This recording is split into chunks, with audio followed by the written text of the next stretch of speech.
Hello, everyone. Welcome to another edition of the SEANC View podcast, special year-end celebration edition. Your presents are all opened and you are full of Christmas feasts, so you can settle in and listen to the SEANC View podcast. Let's hit it.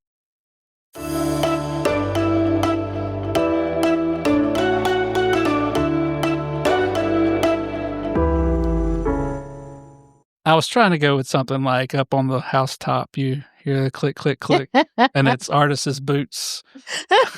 I assure you I'm not going to be up on the housetop. Those days are over. Well, I hope you had a great Christmas or any holiday that you celebrate. And now we can try to wrap up the year in this special year in review episode of the SEANC View podcast. We did this last year, and I thought it was easier last year to come up with because we knew the number one. It was the Helene. Yeah. But this year was a little bit more difficult, but I have developed a short list here of 5 top stories for us to talk about. Hit us. Do you want to go in ascending or descending order? Don't care. Let's start with 5. How about that? And we'll work our way up. So I have a number 5, and it's kind of funny just knowing the impact of this one story that it would be number 5 on the list. But we got a new governor and his new cabinet and a new state treasurer this year. And that's following the results of the 2024 election. Governor Stein took over for Governor Cooper. State Treasurer Brad Briner took over for Dale Folwell. So we had some change in the cabinet positions as well. Let's maybe just talk about what happens if you're a state employee when massive change happens like this at an agency. Does it affect the rank and file workers?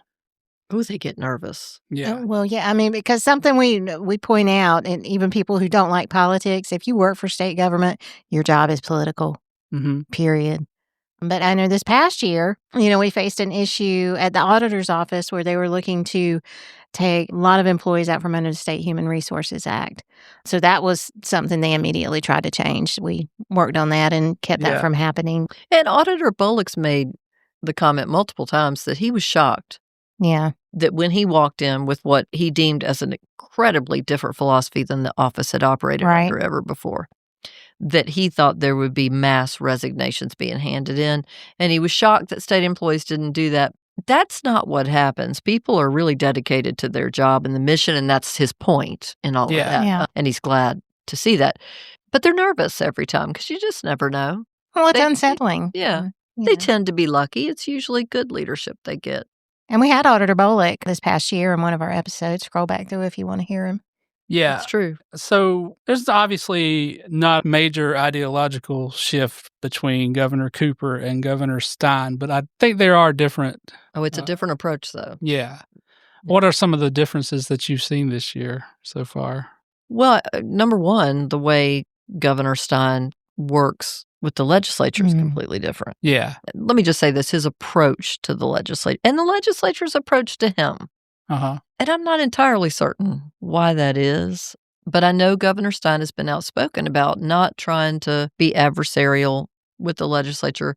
But look, as time wore on during the year, you started to see the cracks. Yeah. Well, I mean, goodness, when you're seeing the legislature, the House and Senate are both, one of them supermajority Republican, the other functionally supermajority Republican. And when they are starting to be adversaries at times with one another, you can bet that the governor of the opposite party will start being adversaries with them on issues.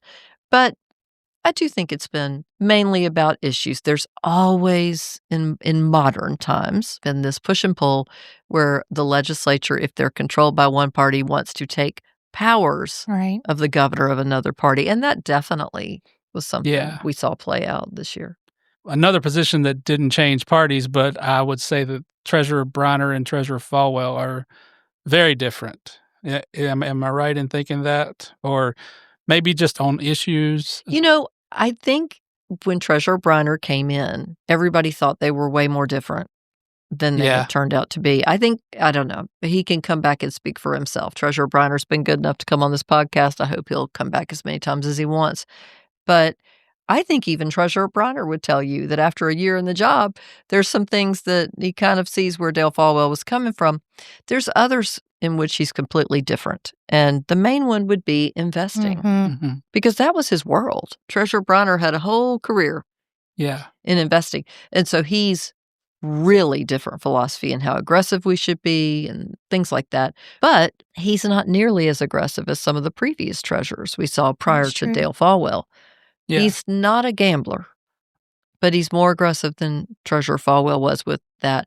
On the health plan, I think Treasurer Falwell wanted extreme reform. Treasurer Briner, I think, wants reform and understands there's a need for it. I think his theory about how to get there is, look, we will see nothing but a brick wall if we take on this massive power of the hospital industry and we just, run at them with our spear. Yeah. They're a windmill. So we're not going to get anywhere that way. So his idea is you've got to start with some small battles you can win and try to force some competition that way. But at the end of the day, I think he has seen a lot of what Treasurer Falwell was dealing with in terms of prescriptions, in terms of unwillingness to work on issues. Yeah, I mean, you can't mess with those sandboxes of money that you're talking about between the pharmaceutical industry and the healthcare industry. You can't go messing in those sandboxes without causing a lot of dissension. And I will say Treasurer Briner stood up for state employees when Duke Health said, look, Yes, he did. we need more money or we're going to kick y'all out of network midstream. And he stood up and he sounded very much like Dale Falwell, I thought, in one of his messages to members about that. So it's been interesting. And we have started out with a great relationship. We have an open door, open dialogue between the treasurer and his leadership and staff. So we remain hopeful for good things. So I think this one dovetails nicely into number 4 on my list, which was the efficiency efforts that were all the rage in February, March, April, maybe have cooled off a little bit. But although they did have a meeting, I guess, of less than a month ago, right? Yeah, they did. It's the House Select Committee on Government Efficiency. We've dubbed it SCOGE, but that's just our little internal nickname for it. But yeah, there was presentations from the new commissioner of DMV, Paul Tyne, who we've worked with before when he was a legislator. So some good things are coming out of that. I think that's been interesting discussion because a lot of those things were stuff that everybody already knew. Are some needed good to things happen. coming out of it, though? Well, they hired more examiners, so you're talking about just DMV. I thought they've at least got more people working at DMV. But DOT actually presented. DMV obviously is under DOT. And we come right back to transparency in contracts. They're not going to touch that. They're not.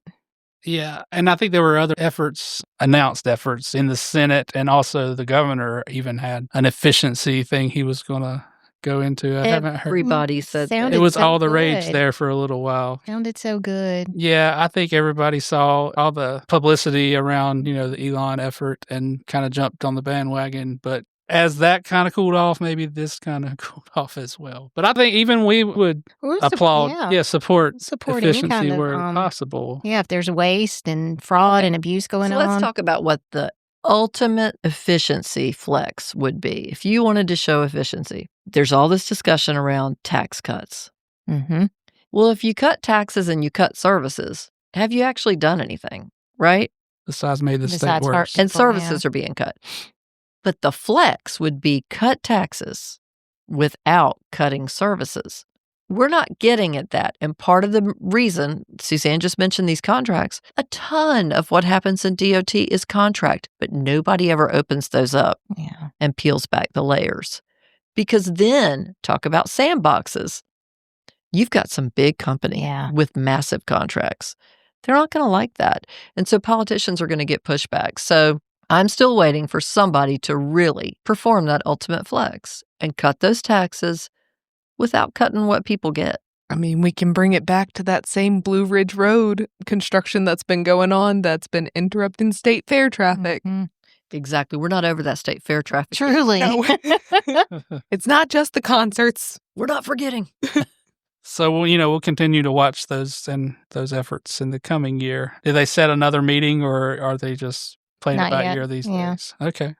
Number 3 on the list is a continuation of our number 1 story from last year, the aftermath of Hurricane Helene and the recovery that's been ongoing this year in the Asheville and western parts of the area of the state. It had a huge impact on the state budget, right? Was it $60 billion? And counting, we're still... Yeah, it's not over. Still ticking that up. And what we expected when we started the year to come from the federal government has not appeared in any significant measure. We went up there for the UNC Chancellor's Golf Tournament, and driving through the area, you can still see a lot of damage, but it's going to seems take like it's federal money, meaningful federal money that we just haven't gotten. Look, I went to a Christmas party, obviously before Christmas, where they were collecting toys to take to our neighbors in the West. And the lady who was the head of the organization that had that party said there are people still living in tents. Yeah. I saw a news story about that as well. So there's still need up there. And still so devastated. Yeah. The areas that probably won't ever recover. Yeah, that's but I did see a story on, was it Chimney Rock? There was a lot of, there's been that they're back. rebirth there. Yeah. So that's nothing short of amazing. Yeah, that place was because it was gone. Yeah. And you see it now, and it's everything was wiped away by the river. Yeah. So we're glad that you're recovering, but and SEANC did a great job of recovery efforts. We had lots of donations. We had a lot of members that pitched in to help up there with state employees who had been affected in the Black Mountain region and and still will contribute where there's a need. Yeah. So number 2 on the list is, I really debated about making this number 1 or not, but I think it was trumped maybe by the other issue, the healthcare premiums increase for the year. Yeah. That was a huge issue. The state treasurer's office, the state health plan board of trustees voted in August to increase premiums based on a tier? Yeah, it's a sliding scale based on your salary. So yeah. So some people saw as much as $200 a year, right? I think generally it came up to be $30 to up to $200 a month for some folks. Yeah. So nobody's happy to hear about that, for sure. I guess it hasn't taken effect though yet, right? Like it hasn't been taken out of paychecks yet. It will. With the January paycheck. January. So we'll probably hear more. We've already heard so much. I was talking 4 months. Yes, I was talking with someone in what I call our membership department. It's member relations department, but membership. And our phones have been off the hook for the last couple of months over this. People are hopping mad. And the problem for this is it's become lumped in with the pay. Yeah. Because there was no pay. Hand in hand. So you're making less money than the private sector. You're now in the hole, whatever your premium increase was. Inflation's kicking. And there's no pay raise. Yeah. And there's no pay raise. Yeah. Yeah, imagine opening your check and it's $200 lighter. Right. It's gonna be a tough. And for no reason anyone can articulate to you. Because guess what? During the December meeting of the state health plan, usage rates of the plan by members in terms of medical care and pharmaceutical care, the plan's actuaries presented to the board and showed these slides about where they had expected usage to be, the trajectory they had expected versus the trajectory that actually happened. And wonder of all wonders, usage was less than they expected. So premiums aren't going up because y'all are just going to the doctor too much, or you're too sickly, or using too many pharmaceuticals. So it must be because the cost is going up, right? Well, and they said it's cost. Yeah. But saying cost can lead somebody to believe, it's costing a lot because the members are specifically unhealthy or they're using too much. They're just carelessly going to the ER for something, an earache. Yeah. That's not the usage experience according to the plan's actuary. It's the price of this. So that only leaves, Yeah. That only leaves. Which takes us right back to contracts and transparency. Thank you. So it all leads back to healthcare, except the last topic, which is number 1 on the list. No budget, no pay raises, no COLAs for the year. Suzanne, I'll ask you, because you're down there every day, did you expect when this session started in January that we would have no budget? No. For it to be late, yes. Okay. You always expect that. Yeah, it's not unusual. So you don't plan anything for the summer. You might not plan anything for the fall. We have been there at Thanksgiving before, but there have been late budgets where they were retroed back to July 1. That has happened before, but for there not to be a budget at all, I did not see that coming. Do you think that just at some point they were like, we're just not going to reach a budget? Or do you think that all along they thought this could happen? No, I think at some point, lines got drawn in the concrete, not the sand so much. There was a pivotal moment. They were already kind of having a hard time agreeing. And then the federal government started coming down. It was like drinking from a fire hose as the changes in Medicaid, the change of the big, beautiful bill and what that would mean for the states. And at that point, it was pretty clear. That's when they threw up their arms and thought, there's no way. Because at that point, you were looking at Medicaid. I mean, that gap was approaching $1 billion before they partially filled it. Mm-hmm. Remember, we expanded Medicaid a couple years ago. Right. And then now we were facing this shortfall for Medicaid that was insane. Yeah. And so between that, I don't know what they're going to do with these opportunity scholarships that are, $700 million? And then these tax cuts and frankly, the tariffs that ended up coming out affected companies, including in North Carolina. And North Carolina is the number one producer of soybeans. Yeah. Huge and so issue. you find the legislature thinking, no doubt. And we said it to him at one point, Suzanne. We were sitting in Speaker Hall's office with his staff and him and said, look, we kind of feel sorry for you because we don't know how y'all are supposed to do a budget with all this. It was so. I mean, not an easy job in the first place in the best of times. Now, So. what we did want was a mini budget that did state employees and retarees. Yeah. But I don't know how they're going to square all of that. So there's going to have to be a difference in how they look at funding things, period. I don't think we've been very upfront. We don't think we have money for these opportunity scholarships for rich people. No. School choice, I think everybody could agree. Sure. Everybody should have school choice. But paying for that, no matter how much you make, we're not sitting in a position to be able to do something like that. At all. So there's hard choices. Yeah. So we've covered this on every podcast pretty much all year. So maybe we just look ahead. What in the coming year are we going to have a budget, do you think? So while all of this has been happening in the past year, when the legislature did break off in August and just went their separate ways for a period of time, I had someone in leadership tell me that it would be the short session before we would see any kind of discussion start again regarding budget. So kind of knew that was what's going to happen. Yeah, so basically starting a continuation budget from that point. And I think what you're going to see, Governor Stein has been clear about teacher raises. Yeah. I'm hoping Governor Stein realizes it's got to be about more than just teachers. Mm-hmm.